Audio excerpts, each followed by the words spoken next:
रहीम। Government high school Mundigam Ghaziabad Langate से मैं एक बार फिर आप बच्चों से मुखातिब हूँ।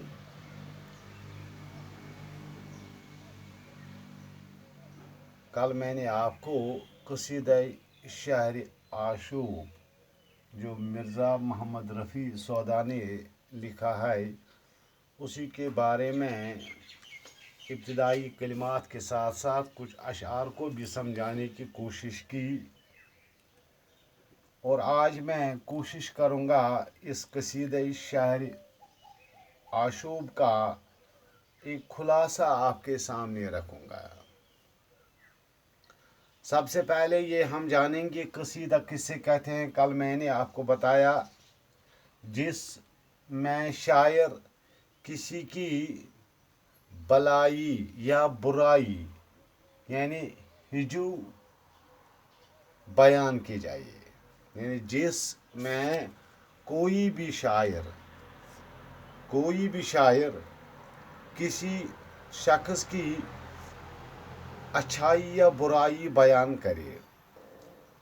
कसीदा इस्तिलाही शायरी में उस नज़म को कहा जाता है जो हम वज़न व हम काफिया हो और इसमें किसी की मदह यानी तारीफ या हिजू या बुराई की गई हो। गज़ल की तरह इसमें भी यानी गज़ल की तरह इस कसीदा में भी हुस्न मतला और मक्ता होता है। कसीदे के अल्फाज में शान शौकत होती है। इनके अशआर की तादाद 15 और ज़्यादा से ज़्यादा 70 है। आज इसी कसीदे यानी शायर आशूब के कसीदे का एक खुलासा मैं आपके सामने रखूँ। सबसे पहले मिर्ज़ा मोहम्मद रफ़ी सौदा अपनी शायराना कमाल की तारीफ करते हैं कि सौदा का कलाम इस कदर मुकम्मल और बेहतरीन है कि कोई इसका मुकाबला नहीं कर सकता है, और यह भी कोई दावा नहीं कर सकता है कि वो सौदा से बेहतर शायरी करता है।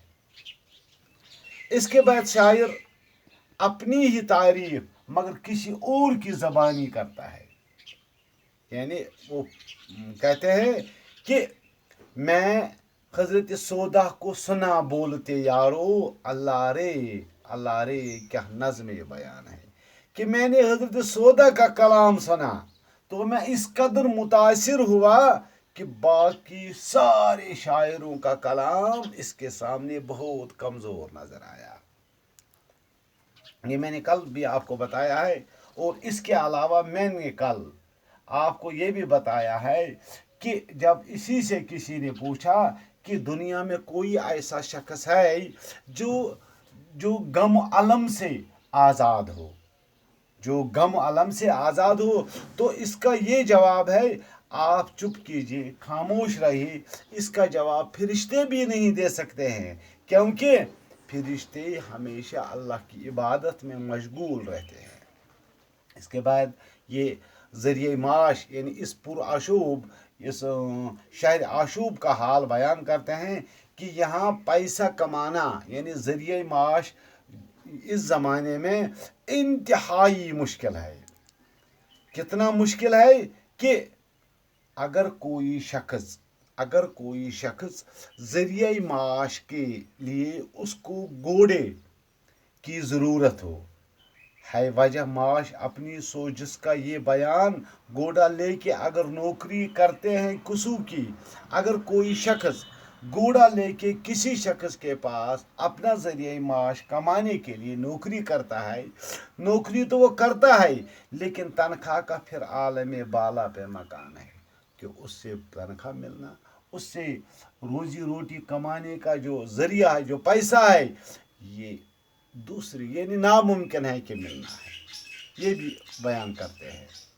और इसी शायरी पुरआशूब यानी इस पुरआशूब इस तनाव के दौर में اس شہر میں کیا ہے کہ انسان اور جانور کی زندگی جو ہے نا، انسان اور جانور کی زندگی اس طرح گزر رہی ہے کہ گھاس اور غذا دونوں مشکل کام بن گئے ہیں. یعنی گھاس کا ملنا اور پیٹ کے لیے کچھ کھانا ملنا بہت ہی مشکل ہے، کیونکہ صبح سے شام تک پیٹ کو غذا دینے کے لیے انسان مصروف رہتا ہے.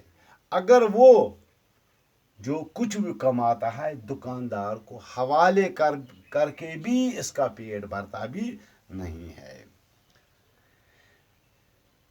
صرف کوشش مرزا محمد رفیع سودا کی ہے کہ ایک مزدور کا حال اس نے بیان کیا، لیکن اب اور بھی جاتے ہیں. یہ شاعروں کا حال بھی یہاں بیان کرتے ہیں کہ شاعر جو لوگ ہوتے ہیں تو یہ کہتے ہیں کہ اپنا کلام سنا کے یہ دنیا کے غموں سے آزاد ہوتے ہیں، مگر شاعروں کے صحبت میں بیٹھنے سے فکر و غم دور تو نہیں ہوتے ہیں، کیونکہ ایسے شاعر بھی ہیں جو دوسروں سے بے پرواہ ہوتے ہیں، دوسروں سے بے پرواہ ہوتے ہیں. ان کی صحبت میں بیٹھنے سے کیا راحت مل سکتی ہے. اس کے علاوہ یہ انہی شاعروں کا یہ کہ شاعر لوگ اگر مسجد میں بھی جاتے ہیں عید کے روز شاید اس لیے جاتے ہیں کہ وہاں قصیدہ پڑھ کے کچھ پیسے کماتے ہیں. اور یہ ایک اور مثال دیکھتے ہیں اسی شہر آشوب کا کہ استاد کا مقام سماج میں سب سے بلند مقام ہوتا ہے، لیکن استاد کو پیسہ کمانا انتہائی مشکل ہے. 2 وقت کی روٹی، یعنی استاد کی خستہ حالت کا ذکر بیان کرتے ہیں. بیچارے کو 2 وقت کی روٹی، 2 وقت کا پورا کھانا نہیں ملتا ہے، کیونکہ اس سے اس خدمت کے عوض وہ حق نہیں ملتا ہے جس سے اس کی 2 وقت کی روٹی بھی پوری ہو جائے. یہ مرزا محمد رفیع سودا اپنی اس وقت کے زمانے کا حال بیان کرتا ہے، تو یہ ہر ایک کا حال بیان کرتا ہے. لیکن کون کتنا اب یہ اس میں کون کتنا یہ ہے یہ حال اس کا لوگوں کا حال کیا ہے پورا شعبہ، چاہے وہ لوگوں کا ہو، تجارت کا ہو، مزدور کا ہو، شاعر کا ہو، استاد کا ہو، ہر ایک کا حال اس نے اس پرآشوب حال کا بیان کیا ہے. اگر اللہ نے چاہا تو میں ان اشعار کی تشریح بھی آپ کو لکھاؤں گا. باقی وسلام.